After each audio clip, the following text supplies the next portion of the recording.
किसी शहर में एक प्रोफेसर साहब रहते थे। उनका बेटा बहुत आलसी था। उसे जब भी वे कोई काम कहते तो उसके पास उस काम को न करने के कई बहाने होते। उसके इस आदत से वे परेशान थे। बेटा अब बड़ा हो चला था और पढ़ाई भी पूरी कर ली थी, पर उसकी आदत में कोई सुधार न था। एक दिन प्रोफेसर साहब ने बेटे को बुलाया और गुस्से से कहा, तुम इतने बड़े हो गए, दिन भर घर में पड़े रहते हो। आज घर से निकलो, कुछ कमा कर आओ, वरना तुम्हें आज खाना नहीं मिलेगा।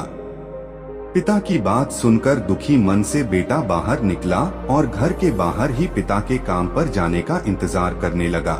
पिता के जाने के बाद वह घर आया और अपनी माँ को सारी बात कह रोने लगा। माँ का कलेजा पसीज गया और उसने एक 100 रुपए बेटे को दे दी। शाम को पिता वापस घर आए तो उन्होंने बेटे से कमाई के बारे में पूछा। बेटे ने वह 100 रुपए को पिता के सामने रख दिया। पिता समझ गए कि माँ ने इसकी मदद की है। पिता ने बेटे से कहा, इस पैसे को नाली में फेंक दो। बेटा पैसा नाली में फेंक आया। अगले दिन प्रोफेसर साहब की पत्नी किसी काम से मायके चली गई। उन्होंने फिर बेटे को बुलाया और कहा, आज फिर कुछ कमा लाओ, बगैर कमाए लौटे तो खाना नहीं मिलेगा। बेटा बाहर निकला और पिता के काम पर जाते ही घर आकर अपनी बहन से सारी बात बताकर रोने लगा। भाई को रोते देख बहन ने उसे 50 रुपए दे दिए। शाम को जब पिता आए तो बेटे ने वो 50 रुपए उनके सामने रख दिए। पिता समझ गए कि आज बहन ने उसकी मदद कर दी। उन्होंने कहा, इस रुपए को पास की नाली में फेंकाओ। बेटा उसे फेंक आया। अगले दिन प्रोफेसर ने अपनी बेटी को उसकी सहेली के यहाँ भेज दिया और बेटे से कहा, आज भी तुम्हें कुछ कमा कर ही लौटना है। बेटा बाहर निकला पर आज उसकी मदद करने वाला कोई नहीं था। थक हार कर वह एक जगह खड़ा हुआ तो सामने सीमेंट का गोदाम था। वह गोदाम में गया और मैनेजर से बोला, सर क्या मुझे कोई काम मिलेगा? मैनेजर ने कहा, यदि तुम इन सीमेंट की बोरियों को उठाकर ट्रक पर डाल सकते हो तो यह काम मैं तुमको दे सकता हूँ। कोई अन्य चारा न देख लड़के ने बोरी उठानी शुरू कर दी। काम खत्म होने के बाद मिले 50 रुपए को लेकर वह घर पहुँचा। पिता लौटे तो उसने वो 50 रुपए उनके सामने रख दिया। किसी शहर में एक व्यक्ति था। वह हमेशा दुखी रहा करता था। उसे हमेशा ऐसा लगता था कि उससे दुखी व्यक्ति संसार में और कोई नहीं है। जब भी कोई उससे बात करता तो वह अपनी समस्याओं का बखान करने लगता। थोड़ी देर में साथ वाला व्यक्ति उठकर चला जाता। इस बात से तो वह और परेशान हो जाता कि उसकी बात कोई सुनने वाला नहीं है। एक दिन उसे पता चला कि शहर में कोई महात्मा आया है जिनके पास सभी समस्याओं का समाधान है। यह जानकर वह महात्मा के पास पहुंचा। उस महात्मा के साथ हमेशा एक काफिला चला करता था जिसमें कई ऊंट भी थे। महात्मा के पास पहुंचकर उस व्यक्ति ने कहा, गुरुजी, मैंने आपका बड़ा नाम सुना है कि आप सभी समस्याओं का समाधान करते हैं। मैं बहुत दुखी व्यक्ति हूँ। मेरे इर्द गिर्द हमेशा बहुत सारी समस्याएं रहती है। एक को सुलझाता हूँ तो दूसरी पैदा हो जाती है।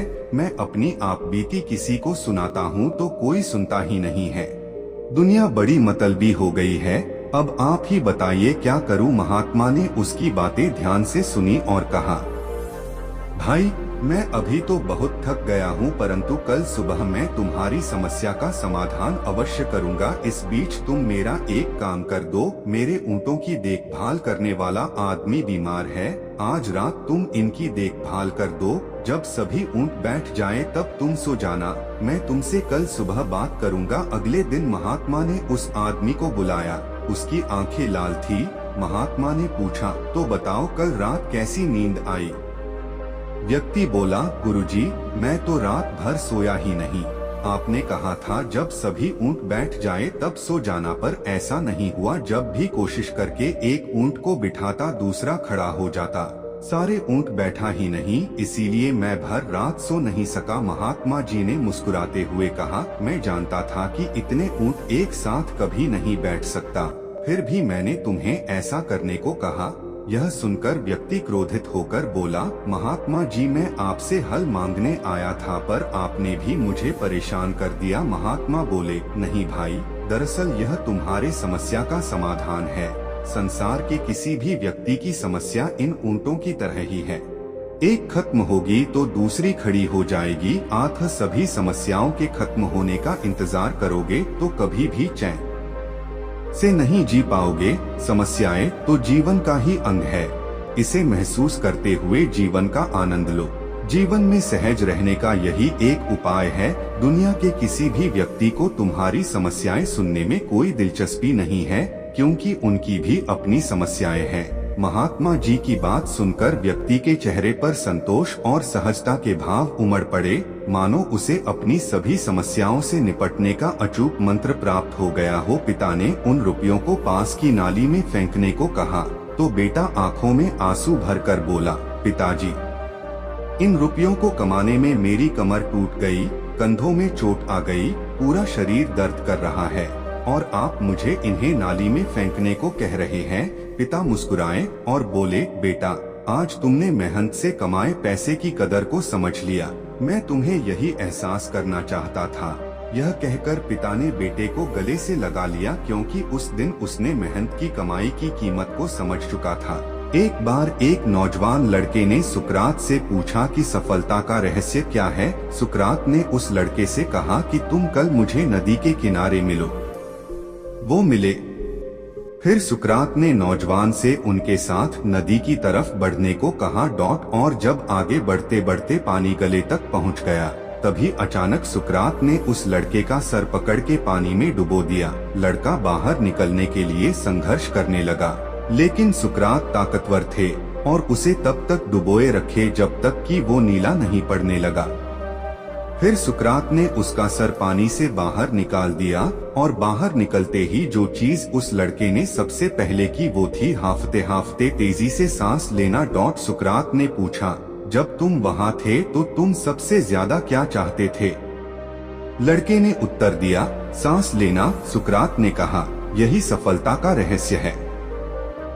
जब तुम सफलता को उतनी ही बुरी तरह से चाहोगे जितना कि तुम सांस लेना चाहते थे, तो वो तुम्हें मिल जाएगी। इसके अलावा और कोई रहस्य नहीं है। दोस्तों, जब आप सिर्फ और सिर्फ एक चीज चाहते हैं, तो मोर ऑफन दैन नॉट वो चीज आपको मिल जाती है।